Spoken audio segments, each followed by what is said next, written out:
नमस्कार, आप देख रहे हैं फर्स्ट इंडिया का नया बुलेटिन न्यूज ब्लास्ट और आपके साथ में विजेंद्र सोलंकी। दरअसल खबरें जो आप देखते होंगे कुछ तस्वीरों के साथ, कुछ शब्दों के साथ, लेकिन खबर के अंदर की खबर क्या है, इसी को लेकर हम लेकर आए हैं आपके लिए खास बुलेटिन जिसका नाम है न्यूज ब्लास्ट, जिसमें सिर्फ और सिर्फ खबर हो। और पहली खबर का रुख करते हैं, क्योंकि नववर्ष टीका मैं हो और अगले हफ्ते से टीका लगना शुरू हो जाएगा। देश में कोरोना वैक्सीन के आपात इस्तेमाल का रास्ता साफ हो चुका है।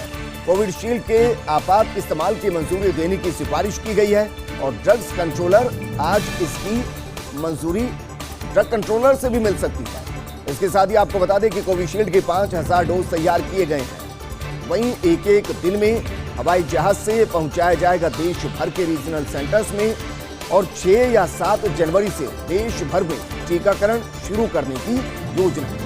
सबसे पहले अगर बात की जाए तो 1 करोड़ हेल्थ वर्कर को ये वैक्सीन लगेगी और दरअसल अभी तक 5 करोड़ डोज, जी हां 5 करोड़ डोज तैयार कर ली गई है, उनको रिजर्व कर दिया गया है और जैसे ही ड्राई रन के बाद मंजूरी मिलेगी अगले हफ्ते के आसपास ये माना जा रहा है कि वैक्सीनेशन का काम शुरू हो जाएगा।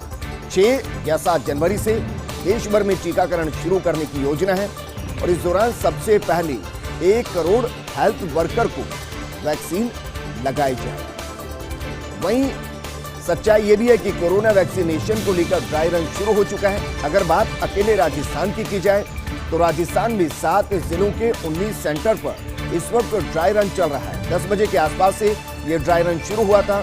जयपुर में 4 जगह पर, भीलवाड़ा में 2 जगह पर, करौली में 2 जगह पर, अजमेर में भी 2 जगह पर, बांसवाड़ा में 4 जगह पर, जोधपुर में 2 और बीकानेर में 3 सेंटर पर ड्राई रन इस वक्त चल रहा है।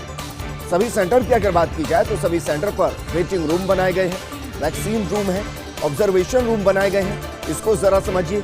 वेटिंग रूम का मतलब कि जिनको आज बुलाया गया है उनको 6-6 फीट की दूरी पर रखा वहां पर झुकाया जाएगा। इस दौरान बाकायदा कोविन जो सॉफ्टवेयर है उस पर उनको मैच किया जाएगा। उसके बाद वैक्सीन रूम लेकर जाया जाएगा जहां उनको वैक्सीन लगाया जाएगा। दरअसल ड्राई रन के दौरान वैक्सीन लगाने की सिर्फ एक तरीके से प्रैक्टिस की जाएगी, वैक्सीन लगाया नहीं जाएगा और उसके बाद उन सभी को ऑब्जर्वेशन रूम में ले जाया जाएगा। ऑब्जर्वेशन रूम इसलिए जरूरी है कि वैक्सीन के बाद अगर कोई साइड इफेक्ट दिखाई देते हैं, किसी को कोई समस्या होती है तो बाकायदा इसके लिए ऑब्जर्वेशन रूम बनाया गया जहां आधे घंटे के आसपास जिनको वैक्सीन लगाई जाएगी उनको रोका जाएगा।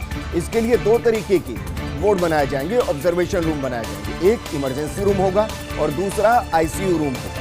ड्राई रन के लिए हर सेंटर पर 25-25 हेल्थ वर्कर को आज बुलाया गया है। कोविन ऐप में रजिस्टर्ड हेल्थ वर्कर को ही बुलाया गया है। इस दौरान एक व्यक्ति पर वैक्सीन लगाने की प्रक्रिया लगभग 35 मिनट में पूरी हो जाएगी। मसलन आप वेटिंग रूम में पहुंचने से लेकर वेरिफिकेशन से लेकर वैक्सीन लगाना और वैक्सीन के बाद आप एक बार फिर से ऑब्जर्वेशन रूम में जाना, ये जो पूरी प्रक्रिया है इसमें 35 मिनट के आसपास लगने वाला है। ड्राई रन के जरिए कमियों और खामियों को तलाशने पर फोकस रहेगा।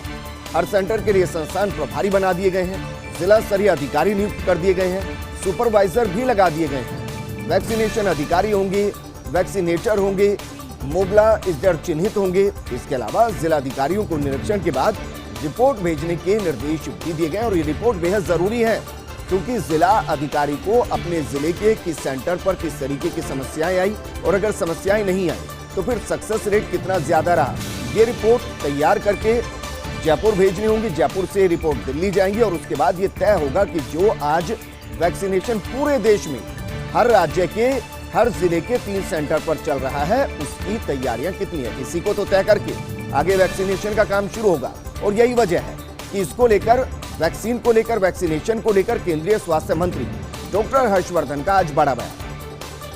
उन्होंने कहा कि पूरे देश में कोरोना वैक्सीन फ्री में मिलेगी और ये हिंदुस्तान के लिए एक बड़ी खबर इसलिए क्योंकि इस तरीके के सवाल उठाए जा रहे थे, इस तरीके के सवाल उठ रहे थे कि क्या वैक्सीन की कीमत वसूली जाएगी तो कितनी वसूली जाएगी।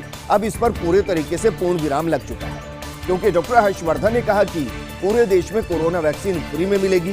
दिल्ली नहीं, देश के हर राज्य में ये वैक्सीन मुफ्त मिलेगी। आपको ध्यान होगा बिहार चुनाव के दौरान बीजेपी की तरफ से कहा गया था कि बिहार को वैक्सीन फ्री में मिलेगी। उसके बाद काफी राजनीतिक मामला भी गरमाया था, लेकिन अब तस्वीर पूरे तरीके से साफ है। वैक्सीन हिंदुस्तान को मुफ्त में मिलने वाली है, आपको कोई पैसा इसके लिए पे नहीं करना है। वहीं आज राजस्थान से जुड़ी एक दुखद खबर का रुख करते हैं, क्योंकि एक बड़े नेता का निधन हो गया है। पूर्व केंद्रीय मंत्री बूटा सिंह अब इस दुनिया में नहीं रहे।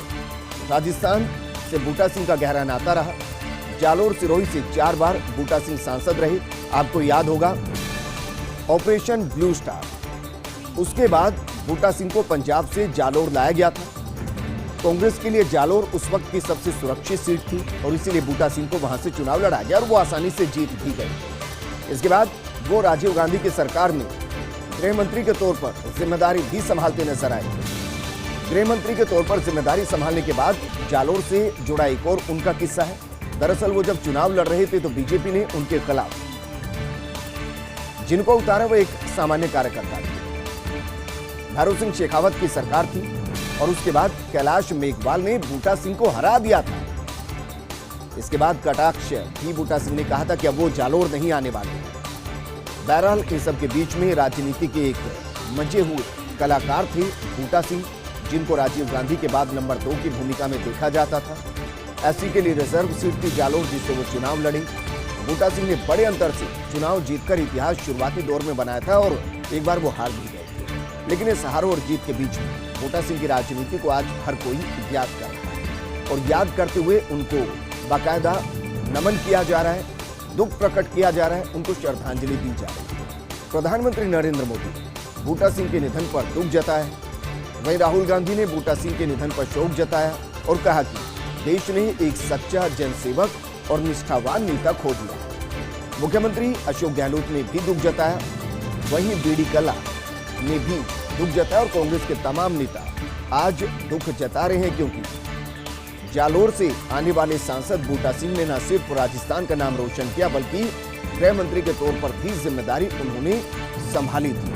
सियासी दावपेचों में माहिर थे और कांग्रेस के एक दौर में एक बड़े स्तंभ रहे और यही वजह कि हर कोई उनको याद कर रहा है। लेकिन एक और दुखद खबर बीकानेर से दुखद खबर है। दरअसल पूर्व मंत्री देवी सिंह भाटी को हार्ट अटैक आया है। उनको हल्दीराम में भर्ती कराया गया था। आज जयपुर उनको रेफर किया गया है, शिफ्ट किया गया है। पूर्व संसदीय सचिव डॉक्टर विश्वनाथ मेघवाल और पूर्व यूआईटी चेयरमैन महावीर राका भी हॉस्पिटल पहुंचे ताकि उनकी कुशलक्षेम जानी जा सके, उनके बारे में जानकारी जुटाई जा सके और उनका इलाज चल रहा है। पहले उनको हल्दीराम में भर्ती किया गया था, लेकिन शायद वहां से इलाज से आश्वस्त नहीं या फिर उनको और ज्यादा बेहतर इलाज की जरूरत, इसलिए अब उनको जयपुर शिफ्ट कर दिया गया है। कोरोना को लेकर ड्राई रन चल रहा है, लेकिन दूसरी तरफ एक और बीमारी ने प्रदेश में दस्तक दे दी है। हम बात कर रहे हैं बर्ड फ्लू की। 12 झालावाड़ जोधपुर में पक्षियों के मौत का सिलसिला लगातार जारी है। Chief wild life warden Mohanlal Meena ने अलर्ट जारी कर दिया है। प्रदेश में बर्ड फ्लू को लेकर अलर्ट जारी किया गया और इस दौरान आपको बता दें कि फर्स्ट इंडिया न्यूज ने ही सबसे पहले इस खबर को दिखाया था और अलर्ट किया था। अचानक पक्षियों की मौत की खबर को प्रसारित किया गया था और फर्स्ट इंडिया न्यूज की खबर के बाद एक तरीके से विभाग जागता हुआ, अलर्ट होता हुआ दिखाई दिया है। लेकिन अब बात करते हैं देश के टॉप 50 ब्यूरोक्रेट्स में राजस्थान के भी 2 आईएएस के नाम शामिल हैं और वो कौन कौन से हैं ये हम आपको बता रहे हैं। कुलदीप रांका और रोहित कुमार सिंह टॉप ब्यूरोक्रेट्स में शामिल हो चुके हैं। फेम इंडिया मैगजीन की तरफ से ये सर्वे करवाया गया था और सर्वे में शामिल किए गए थे देश के 5200 आईएएस अफसर। कोरोना श्रेष्ठ प्रबंधन के लिए रोहित को चुना गया और सीएमओ में बेस्ट प्रबंधन, आमजन को तुरंत राहत के लिए कुलदीप रांका को चुना गया। सर्वे में शामिल किए गए 1984 से 1995 बैच तक के ब्यूरोक्रेट्स और उसमें राजस्थान की तरफ से कहा जा सकता है कि परचम लहराया गया 2 ब्यूरोक्रेट्स टॉप 50 की लिस्ट में शामिल हो गए। और अब बात करते हैं उस मुद्दे की जिसको लेकर देश हमेशा से इंतजार करता रहा। बात दरअसल राम मंदिर निर्माण कार्य की। इसमें अब तेजी लाई गई है। मकर संक्रांति से राम मंदिर निर्माण कार्य शुरू किया जाएगा और मकर संक्रांति तक मंदिर का नक्शा बनकर तैयार हो जाएगा, यानी कि दिखाई देने लगेगा कि मंदिर का स्वरूप क्या कुछ होने वाला है। लेकिन मंदिर से जुड़ी कुछ अहम जानकारी हम आपके साथ साझा कर रहे हैं। मंदिर दरअसल 360 फीट लंबा होगा और 235 फीट चौड़ा होगा। मंदिर के शिखर की ऊंचाई 161 फीट होगी। दर्शन के लिए भक्तों को 32 सीढ़ियां चढ़नी होंगी, तब जाकर रामलला के दीदार हो पाएंगे, दर्शन हो पाएंगे। मुंबई, गुवाहाटी और चेन्नई ITI सहित देश के बड़े इंजीनियर इसमें काम कर रहे हैं। मंदिर की नींव में लोहे की जगह तांबे का इस्तेमाल किया जाएगा। कील पत्तियों का प्रयोग निर्माण समिति चाहती है कि मंदिर टिका रहे 1000 साल से ज्यादा वक्त तक। वहीं एक और बड़ी खबर हम आपको बता रहे हैं, और बड़ी खबर दरअसल इसलिए कि साल के पहले दिन देश में 60,000 बच्चों ने जन्म लिया है। 2020 के मुकाबले इस बार 1 जनवरी को कम बच्चे पैदा हुए हैं। भारत के बाद इस साल सबसे ज्यादा बच्चे चीन में पैदा हुए हैं। वैसे भी जनसंख्या के हिसाब से देखें तो चीन पहले पायदान पर है और भारत दूसरे पायदान पर। चीन में 35,615 बच्चों ने 1 जनवरी 2021 को जन्म लिया है। वहीं नए साल की शुरुआती दिन दुनिया में 3,70,000 के आसपास बच्चों ने जन्म लिया है। साल 2021 में दुनिया भर में 14 बच्चों के जन्म लेने की उम्मीद है। वहीं अनुमान के मुताबिक 2027 तक भारत की आबादी के मामले में चीन बहुत पीछे छूट जाएगा, यानी कि भारत चीन से भी आगे निकल जाएगा। विश्व में पैदा होने वाले बच्चों की संख्या कोरोना से मरने वालों की संख्या से कई गुना ज्यादा है। और अब बात करते हैं उस बैठक की जो बैठक बेहद जरूरी है। दरअसल मुख्यमंत्री अशोक गहलोत 4:30 बजे मीटिंग लेंगे। सीएमआर पर वैक्सीनेशन की तैयारियों पर मीटिंग होगी। प्रदेश में कोविड की स्थिति पर चर्चा होगी। सीएस सहित कोर ग्रुप के अधिकारी इस दौरान मौजूद रहने वाले हैं। वहीं बात अगर करें तो जस्टिस मोहम्मद रफीक आज उड़ीसा के लिए रवाना होंगे। भोपाल के लिए आज वो रवाना होने वाले हैं। मध्य प्रदेश हाईकोर्ट के मुख्य न्यायाधीश बने हैं। 1-2 दिन में शपथ ग्रहण समारोह हो सकता है और फिलहाल तय नहीं हुआ कि शपथ ग्रहण समारोह का समय क्या रहने वाला है। राज्यपाल के दौरे के चलते ये समय तय नहीं हो पाया। आज शाम तक हो सकता है शपथ ग्रहण कार्यक्रम का टाइम तय हो सकता है, समय तय हो सकता है। लेकिन अब सवाल ये खड़ा होता है कि आखिर क्यों झगड़ रहे हैं राजस्थान क्रिकेट से जुड़े 2 पदाधिकारी। ये सवाल बड़े घूम रहा है, आरसीए के अंदर घूम रहा है। दरअसल बंद कमरे की बात अब क्रिकेट जगत में सरेआम होने लगी है। वाकया चयन समिति बनने से ठीक पहले का है, लेकिन खुलासा हुआ। एक पदाधिकारी है बीजेपी नेता तो दूसरे हैं कांग्रेस से जुड़े हुए नेता। एक दबंग पदाधिकारी ने दूसरे को थप्पड़ मारने तक की धमकी दे दी है। नौबत जब हाथापाई की आई तो वहां मौजूद अन्य पदाधिकारियों ने बीच बचाव करवा दिया। आरसीए सचिव और कोषाध्यक्ष की मौजूदगी में यह घटना घटी है। दरअसल चयन समिति में चहेतों को शामिल कराने का ये झगड़ा था और दोनों पदाधिकारियों का ये अंतर्द्वंद कभी भी विस्फोटक रूप ले सकता है। और वैसे भी आरसीए के बहुत दिनों के बाद अच्छे दिन सामने आए हैं। लेकिन अब हम बात करते हैं आरसीए से आगे बढ़ते हुए बीसीसीआई की भारतीय क्रिकेट टीम। भारतीय क्रिकेट टीम का 2021 का कार्यक्रम बेहद व्यस्त रहने वाला है। आपको बताते हैं इस साल कितने मैच होने हैं। 21 T20 मैच होंगे, 12 वनडे मैच होंगे और 16 टेस्ट मुकाबले खेले जाएंगे। यानी कि अगर एक तरीके से देखे जाए तो लगभग 40 के आसपास मुकाबले भारतीय टीम खेलेगी। इस दौरान भारतीय टीम 4 देशों का दौरा भी करेगी, यानी कि विदेश के 4 दौरे भी हैं और टीम को श्रीलंका, जिम्बाब्वे, इंग्लैंड और दक्षिण अफ्रीका के दौरे करेगी। खिलाड़ी आईपीएल, एशिया कप और T20 वर्ल्ड कप में भी उतरेंगे। इस साल भारत T20 वर्ल्ड कप की मेजबानी करने वाला है। वर्ल्ड टेस्ट चैंपियनशिप का फाइनल भी भारतीय टीम खेल सकती है। इस साल का पहला मुकाबला ऑस्ट्रेलिया के खिलाफ 7 जनवरी से सिडनी में खेला जाएगा और उम्मीद करेंगे कि जो टेस्ट सीरीज चल रही है उसमें भारत विजय हासिल करेगा। दरअसल पूरा राजस्थान 2 चीजों पर नजर बनाकर रखा है कि दोनों दलों के अंदर अब घोषणा कब होगी। नए साल में दोनों दलों की नई चुनौतियां हैं। प्रदेश में कांग्रेस और बीजेपी के सामने नई चुनौतियां क्या हैं? पहली चुनौती है 3 विधानसभा सीटों पर उपचुनाव होने हैं। राजसमंद, सहाड़ा और सुजानगढ़ सीट पर उपचुनाव होने हैं। दोनों ही पार्टियां चाहेंगी कि वो जीत जाएं। वहीं 20 जिलों में 90 नगरीय निकाय के चुनाव होने हैं। 12 जिलों में पंचायत समिति और जिला प्रमुखों के चुनाव होने हैं। दूसरी तरफ संगठनात्मक चुनौतियां भी दोनों दलों के सामने हैं। इस दौरान दोनों दलों ने गुटबाजी से निपटने के साथ ही चुनावी तैयारियां भी शुरू कर दी।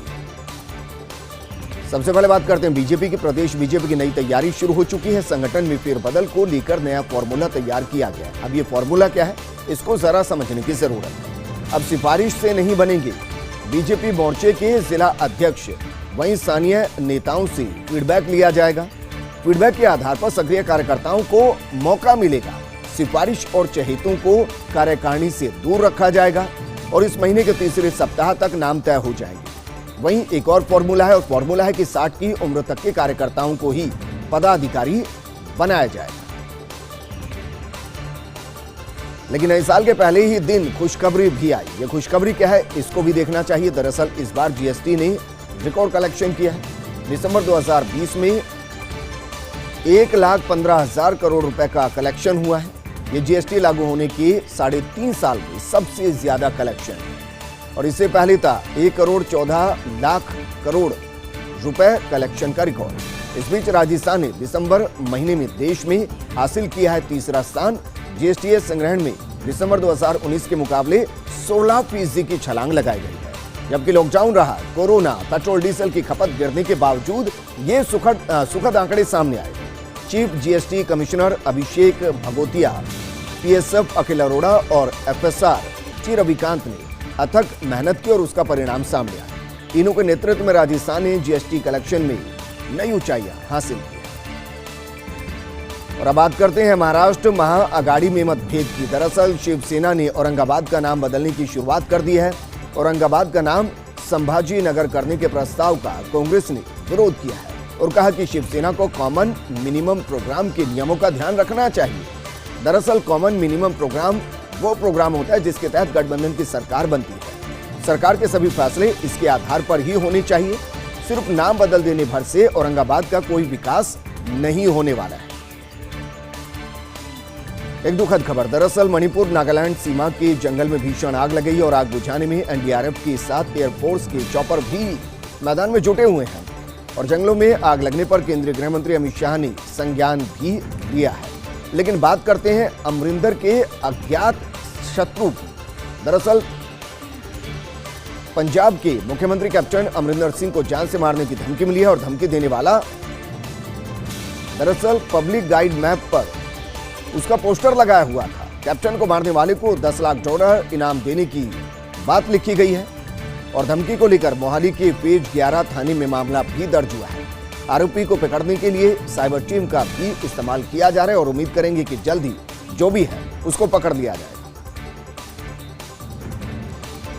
लेकिन जम्मू कश्मीर के त्राल में आतंकियों ने ग्रेनेड हमला किया है। आतंकियों ने सीआरपीएफ के जवानों पर हमला किया है। सीआरपीएफ के जवानों को निशाना बनाया गया। लगातार इस तरीके की घटनाएं होती हैं, लेकिन जम्मू कश्मीर में सीआरपीएफ के जवान आतंकियों से मुंहतोड़ दोहा ले रहे हैं, मुंहतोड़ जवाब दे रहे हैं, और अक्सर ऑपरेशन ऑल आउट के दौरान उनको मार गिराया जाता है।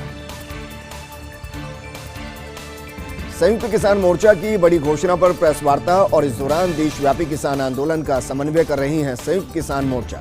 आपको बता दें कि 7 सदस्यों की राष्ट्रीय समन्वय समिति मीडिया के साथ रूबरू होगी। वार्ता और किसान आंदोलन की आगामी रूपरेखा पर महत्वपूर्ण घोषणा होगी। इसका समय 12:30 बजे निर्धारित किया गया, यानी कि कुछ ही वक्त के बाद ये प्रेस कॉन्फ्रेंस होगी, और इसको दिल्ली प्रेस क्लब में रखा गया। लेकिन क्या वाकई में कोरोना को लेकर देश नेगेटिव हो रहा है? दरअसल कोरोना से ठीक होने वाले मरीजों का आंकड़ा बढ़ता ही जा रहा है।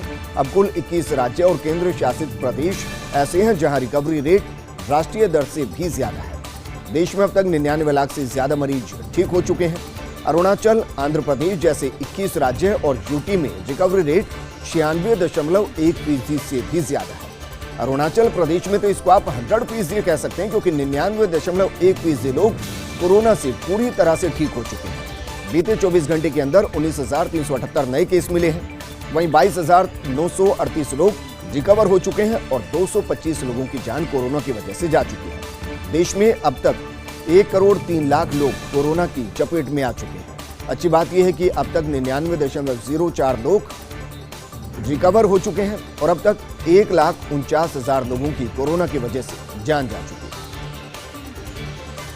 लेकिन ऐसा नहीं है कि रिकॉर्ड सिर्फ कोरोना बना रहा है, रिकॉर्ड ठंड भी बना रही है। लद्दाख के द्रास में तापमान -26.8 डिग्री दर्ज किया गया, यानी कि -26 डिग्री से ज्यादा तापमान है।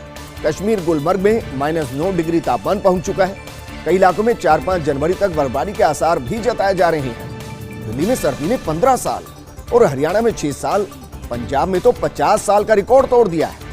दिल्ली एनसीआर में हल्की बारिश ने ठंड भी बढ़ा दी है। बात अगर एमपी और राजस्थान की जाए तो अगले कुछ दिनों में बारिश होने से तापमान में और भी ज्यादा गिरावट के आसार हैं। ठंड ने पंजाब में 50 साल का रिकॉर्ड तोड़ा। 1970 में 20 दिसंबर से 7 जनवरी के बीच पंजाब में रात का औसत पारा 2 डिग्री पहुंचा था। हरियाणा के हिसार में 9 साल के बाद तापमान का जो रिकॉर्ड है वो टूटा है और लगातार दूसरे दिन माइनस के अंदर तापमान रिकॉर्ड किया गया है। राजस्थान की बात करें तो राजस्थान के कई इलाकों में हल्की बूंदाबांदी हुई है। कोहरे का कहर और आज सूर्यदेव राजधानी जयपुर में दिखाई नहीं दिए हैं। सर्द हवाओं के बीच अलाव का सहारा लेते हुए लोग आपको दिखाई देंगे और इस दौरान आपको बेहद सतर्क रहने की जरूरत है, क्योंकि ये बदलता मौसम और तेजी से बढ़ती सर्दी आपको बीमार कर सकती है। और बीमारी से अगर बचना है तो न सिर्फ आपको अपना ध्यान रखना है बल्कि परिवार का भी ध्यान रखना है। इस बार की सर्दी कितनी ज्यादा है, अंदाजा लगाइए कि पंजाब के अंदर 50 साल का रिकॉर्ड टूट चुका है, दिल्ली के अंदर 15 साल का रिकॉर्ड टूट चुका है, हरियाणा में 6 साल का रिकॉर्ड टूट चुका है। और अगर बात हम कर लें लद्दाख के द्रास की तो वहां तापमान इस वक्त -26.8 डिग्री दर्ज है, यानी कि वहां सांस अगर आप लेंगे तो सांसें जम जाएगी। और अब बात करते हैं भारतीय क्रिकेट टीम के ऑस्ट्रेलियाई दौरे की। विकेट कीपर बल्लेबाज ऋषभ पंत ने बायो बबल तोड़ दिया है। ऑस्ट्रेलिया में कोरोना के बढ़ते मामलों की वजह से आदेश दिए गए, खिलाड़ियों को बायो बबल का सख्ती से पालन करने के आदेश दिए गए, लेकिन ऋषभ पंत की गलती की वजह से टीम फंस सकती है मुसीबत में। मेलबर्न में एक होटल में पहुंचे थे रोहित शर्मा, पंत और नवदीप सैनी। इस होटल में एक फैन ने खिलाड़ियों का बिल पे कर दिया था। फैन की दरियादिली देखकर पंत ने उन्हें गले लगा लिया था और बायो बबल को तोड़ दिया था। अब आपको समझने की जरूरत है दरअसल बायो बबल क्या है। बायो बबल दरअसल कोरोना के दौर में वो एक तरीके की फैसिलिटी है जिसमें जितने भी खिलाड़ी उस सीरीज का हिस्सा है, चाहे उसमें फिर एम्पायर हो, चाहे फिर रेफरी हो या फिर इसके अलावा होटल का स्टाफ हो, वो सभी उस पूरे बायो बबल का हिस्सा होंगे। यानी कि जब तक ये सीरीज खत्म नहीं होगी ना कोई बाहर जा सकता है ना कोई अंदर आ सकता है। ऐसा करना इसलिए जरूरी है क्योंकि एक गलती सब पर भारी पड़ सकती है और इसीलिए हो सकता है कि ऋषभ पंत पर कोई कार्रवाई भी होती हुई नजर आए। इस बुलेटिन में फिलहाल इतना ही, लेकिन आप बने रहिए फर्स्ट इंडिया न्यूज के साथ क्योंकि खबरों का सिलसिला लगातार जारी है। नमस्कार।